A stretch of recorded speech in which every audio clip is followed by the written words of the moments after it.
जी welcome back. कैसे हैं आप सब? आई होप कि आप सब अच्छे होंगे। पिछली वीडियो में हमने काफ़ी डिटेल से बात की थी ऑब्जेक्ट्स के बारे में। हमने कोशिश की थी कि कोड के साथ साथ आप ऑब्जेक्ट के कॉन्सेप्ट को समझ सकें, और आई होप कि आप कॉन्सेप्ट समझ चुके होंगे और आपने खुद से प्रैक्टिस भी की होगी। अगर आपने प्रैक्टिस नहीं की तो मैं आपको रेकमेंड करता हूँ कि आप प्रैक्टिस किया कीजिए, क्योंकि जब तक आप अपने हाथों से कोड नहीं लिखेंगे तब तक आप एक्सपर्ट लेवल की तरफ नहीं जा सकते।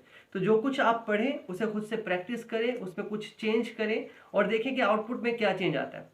खैर, ये तो थी आपको समझाने की बातें कि आपको ये करना चाहिए, कोड लिखना चाहिए आपको। हमने जहाँ पर कल का लेक्चर छोड़ा था वहीं से स्टार्ट करते हैं। देखिए जी, यहाँ पर हमने एक ऑब्जेक्ट क्रिएट किया था, उसमें कुछ वैल्यूज़ हमने दी थी और कुछ फंक्शंस हमने अप्लाई किए थे। आज इससे आगे चलते हैं। तो सबसे पहले मैं इस सारे को हटा देता हूँ और यहाँ पर हम एक नया ऑब्जेक्ट क्रिएट करते हैं। कल हमने क्या किया था, हमने ऑब्जेक्ट क्रिएट किया था और उसी वक्त उसमें वैल्यूज़ दे दी थी। आज हम ऐसा नहीं करेंगे। हमारे पास दो तरीके होते हैं ऑब्जेक्ट को क्रिएट करने के, मैं दोनों आपको बताता हूँ। सबसे पहला तरीका जो कि हमने सीखा था वो तो पहला तरीका हो गया, मैं आपको दूसरा बताता हूँ। सबसे पहले वही आप कॉन्स्ट कीवर्ड का यूज़ करते हैं और यहाँ पर ऑब्जेक्ट का नाम, और हमारे पास एक नया तरीका होता है जिसमें हम न्यू कीवर्ड का यूज़ करते हैं और हम ऑब्जेक्ट कीवर्ड का यूज़ करते हैं। इससे क्या होता है, हमारा ये जो ऑब्जेक्ट है ये क्रिएट हो चुका है। सिंपल। आप सोच रहे होंगे कि इसमें कोई वैल्यू तो है नहीं, वैल्यू हम बाद में दे सकते हैं। ये जो तरीका है हमारा, इसे हम कहते हैं सिंगलटन ऑब्जेक्ट।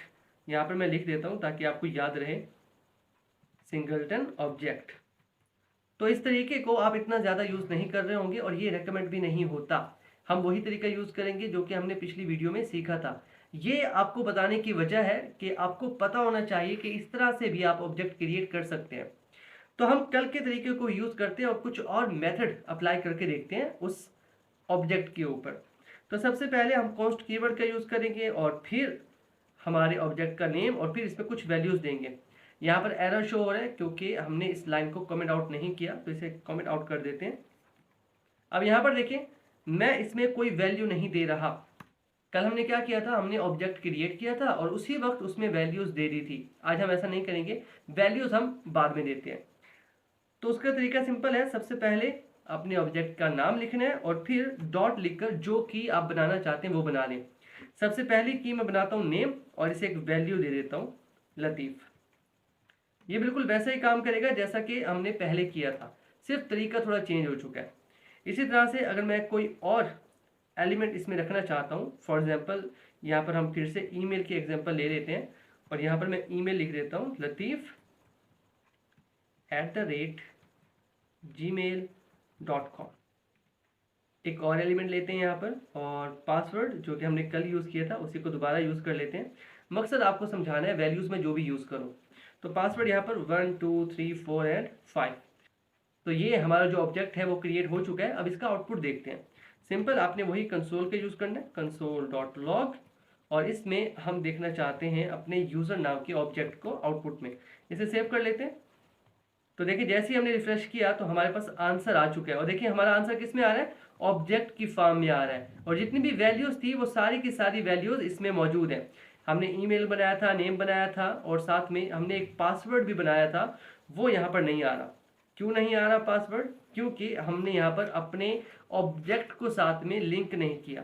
तो यहाँ पर आपने यूज़र डॉट का यूज़ करना है। अब ये ठीक हो चुका है। दोबारा से इसका आउटपुट देखते हैं और यहाँ पर आपने क्या करना है, असाइनमेंट ऑपरेटर का यूज़ करना है। तो ये गलतियाँ आपसे भी हो सकती हैं कोड लिखते हुए, तो मैं इन्हें कट नहीं कर रहा एडिटिंग करते हुए, मैं रहने देता हूँ ताकि आप भी सीखें।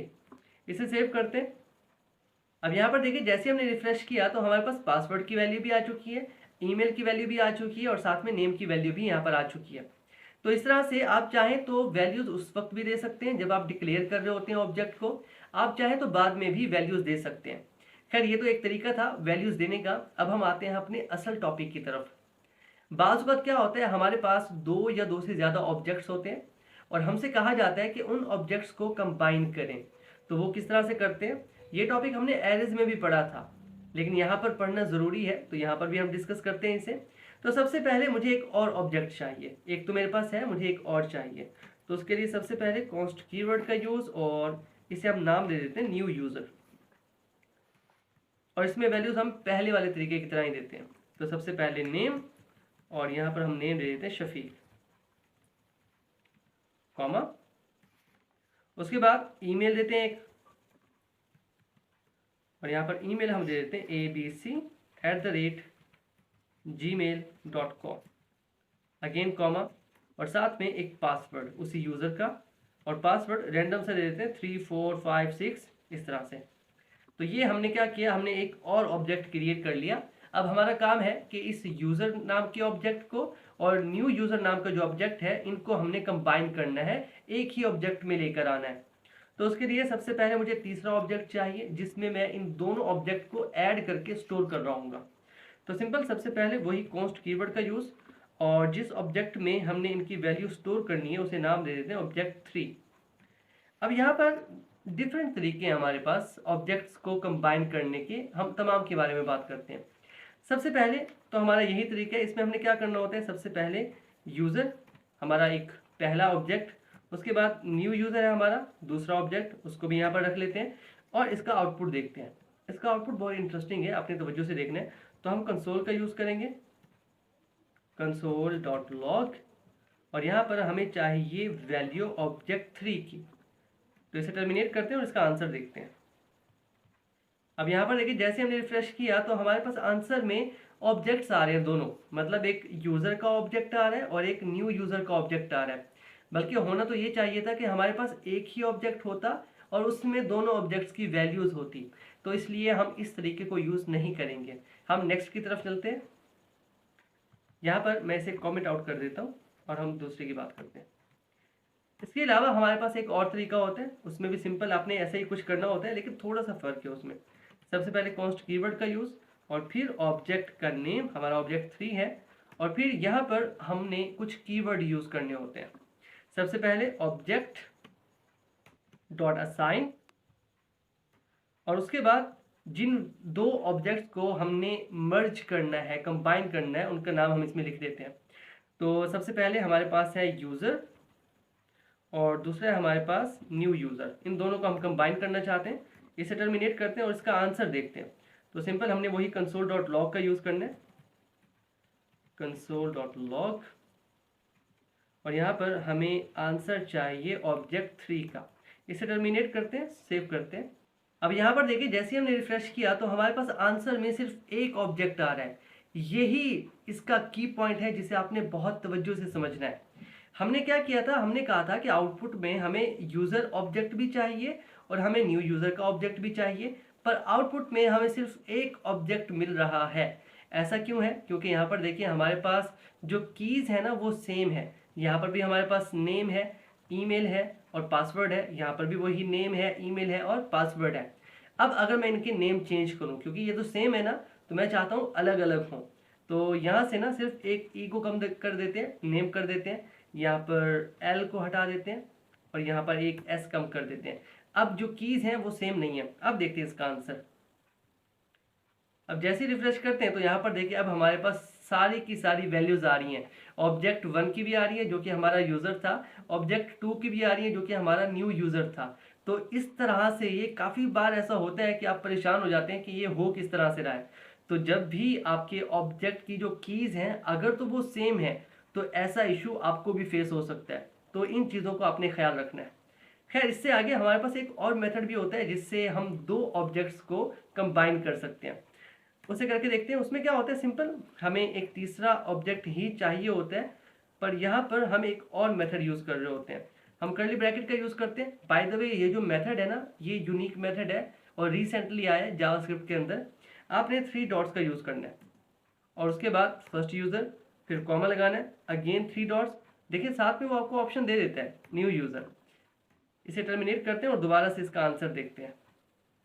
अब देखिए जैसे रिफ्रेश कर रहा हूँ तो हमारे पास आंसर वही आ रहा है जैसा कि पहले आ रहा था।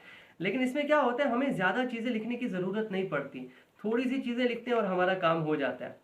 इसी तरह से बाज़-औक़ात ऐसा होता है कि हमने एक ऑब्जेक्ट तो क्रिएट कर लिया, लेकिन हमें उसमें से कोई एक वैल्यू को डिलीट करना पड़ता है। तो वो किस तरह से करते हैं, उसका भी सिंपल मेथड है, कुछ ज़्यादा बड़ा मेथड नहीं है। सिंपल आपने डिलीट कीवर्ड का यूज़ करना है और फिर जिस ऑब्जेक्ट की वैल्यू को डिलीट करना चाहते हैं उस ऑब्जेक्ट को सिलेक्ट करें, यूज़र, डॉट, और फिर जिस वैल्यू को डिलीट करना चाहते हैं उसे सिलेक्ट कर लें। यहाँ पर मैं ईमेल को डिलीट करना चाहता हूँ, मैंने ईमेल को सिलेक्ट किया और सिंपल हमारा काम हो चुका है, हमने इसे डिलीट कर दिया। अब इसका आउटपुट देखते हैं। हम कंसोल का यूज़ करते हैं, कंसोल डॉट लॉग, और आउटपुट में मुझे चाहिए यूज़र जो कि हमारा फर्स्ट ऑब्जेक्ट था, और उसमें जो ईमेल थी जिसे मैंने अभी डिलीट किया मैं उसे आउटपुट में देखना चाहता हूँ। इसे सेव कर लेते हैं। तो जैसे ही रिफ्रेश किया तो हमारे पास आंसर आ रहा है अनडिफाइंड।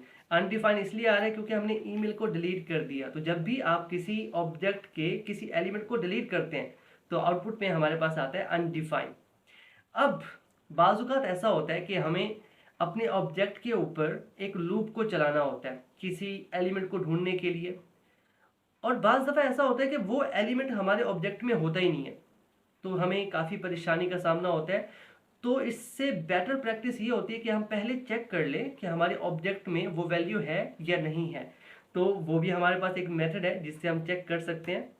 सिंपल उसके लिए हम दोबारा से कंसोल का यूज़ करते हैं, कंसोल डॉट लॉग, और यहाँ पर हम यूज़ करेंगे सबसे पहले वही ऑब्जेक्ट जिसमें हम अपना एलिमेंट ढूंढ रहे हैं, यूज़र, और यहाँ पर डॉट हमारे पास एक प्रॉपर्टी होती है हैज़, यहाँ पर हमें कोई ऑप्शन नहीं दे रहा तो हमें खुद से लिखना होगा ऑन प्रॉपर्टी, ऑन प्रॉपर्टी, और फिर उस वैल्यू का नाम लिख देना है आपने जिसे आप फाइंड करना चाहते हैं।